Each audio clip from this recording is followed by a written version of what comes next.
होत असेल तर चांगली गोष्ट आहे, आम्ही काय त्याचा विरोध करणार नाही. किती उंच ध्वज येतो त्या ठिकाणी बघावं लागेल. या जगातला सगळ्यात उंच भगवा हा जर कुठं असेल तो या कर्जत जामखेड मतदारसंघामध्ये जामखेड तालुक्यामध्ये असणाऱ्या खर्डा या गावामध्ये आहे. त्याच्यापेक्षा उंच असेल तर अभिमानाची गोष्ट आहे. लहान असला तरी भगव्याला महत्त्व आहे. भगवा म्हणजे समता, एकता, बंधुभाव सगळ्या समाजाला एकत्रित घेऊन हिंदू संस्कृतीमध्ये व इतर समाजाच्या संस्कृतीमध्ये सुद्धा भगव्याला खूप महत्त्व आहे. त्यामुळे भगवा म्हणजे समानता, एकता, बंधुभाव त्याच विचाराने खऱ्या अर्थाने आपल्याला काम केलं पाहिजे. पण दुर्दैवाने झालं असं की भाजपने भगवा रंग हायजॅक केल्यासारखा झालेला आहे आणि भाजप वागत असताना बोलत असताना द्वेषाचं राजकारण करतात. म्हणजे कुठं ना कुठंतरी भगव्याचं जे महत्त्व आहे ते भाजप अप्रत्यक्षपणे ते महत्त्व कमी करण्याचा प्रयत्न तिथं आहे. त्यामुळे उगाच कुठं तिथं भेदभाव न करता जो भगवा कलर आपल्याला शिकवतो त्याच शिकवणी अनुसार आपल्याला कार्य हे केलं पाहिजे. अशी शिकवण नाही तर असे विचार आज नरेंद्र मोदी साहेब त्यांच्या सर्व कार्यकर्त्या नेत्यांना विविध राज्यांमध्ये देतील अशी आपण अपेक्षा करू. हे चुकीचंच आहे ना. एका गुंडाला जर तुम्ही पाठिंबा देत असाल ते सुद्धा जाहीर भाषणामध्ये हे योग्य नाही. तुम्ही राजकारण करत असताना जो तुमचा कार्यकर्ता आहे आणि तो कार्यकर्ता जर गुंड असेल आणि गुंडाला तुम्ही उदो करत असाल हे कुणीही तिथं स्वीकारणार नाही. आणि हा जो वाल्मिक कराड आहे त्यांनी काय फक्त मराठा समाजावर अन्याय केला असा नाही, वंजारी समाजावर पण अन्याय केला, इतरही ओबीसी समाजावर अन्याय केलेला आहे. त्यामुळे हे जे गुंड प्रवृत्तीचे लोक असतात ती कोणाचीच नसतात. ते फक्त पैशाचे असतात, सत्याचे असतात आणि गुंडाशाहीचे असतात. आणि गुंडाशाही आपण जर बघितली तर समाज वगैरे बघून कधी तिथं गुंडाशाही केली जात नाही, फक्त गरिबावर गुंडाशाही केली जाते. त्यामुळे वाल्मिक कराडली सर्व समाजाच्या लोकांवर अन्याय तिथं केलेला आहे. आणि अशा व्यक्तीचा तुम्ही जर पाठिंबा देत असाल तर महादेव मुंडे त्याच्याचबरोबर देशमुख परिवार आणि इतरही सर्व जे लोक वाट बघून आहेत की कधी त्यांना न्याय मिळेल, त्यांच्या परिवाराला न्याय मिळेल. मग कुठंतरी तिथंच या सत्तेत असणारे नेते या गुंडाची बाजू घेऊन कुठंतरी हस्तक्षेप करण्याचा प्रयत्न तिथं करत आहेत.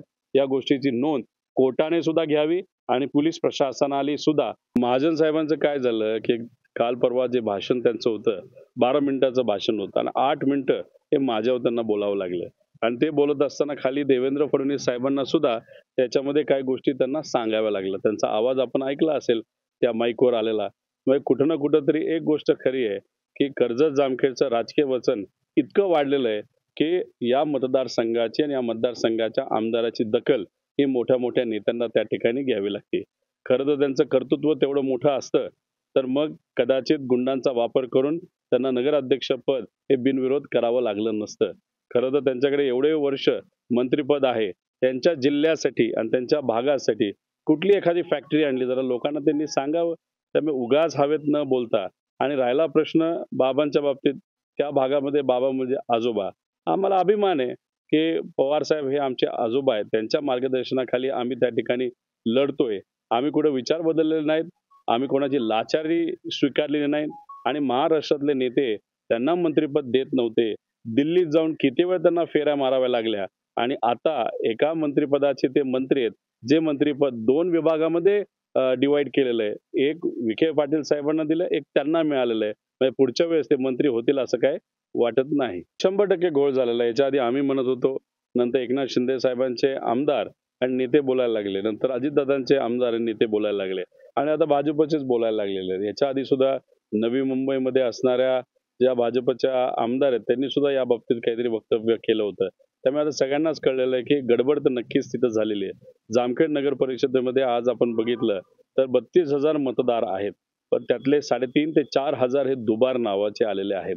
त्यामुळे इथं आपण हा रेशो जर बघितला तर 20-22% पुढे तिथं जातो. त्यामुळे एवढा मोठा घोटाळा जर असेल तर नक्कीच काही ना काहीतरी गडबड तिथे होते. पण आम्ही डोळ्यात तेल घालून कार्यकर्त्याची ही जी निवडणूक आहे ती त्या ठिकाणी लढणार आहे. कुठेही चुकीच्या गोष्टी घडून देणार नाही. आणि मी स्वतः मतदारसंघामध्ये जेव्हा मतदान होणार आहे तिथं उपस्थित राहून जर काय चुकीचं घडलं तेव्हा मात्र त्या ठिकाणी इलेक्शन कमिशनलाही सोडणार नाही आणि सत्तेतल्या नेत्यांना सुद्धा आम्ही सोडणार नाही.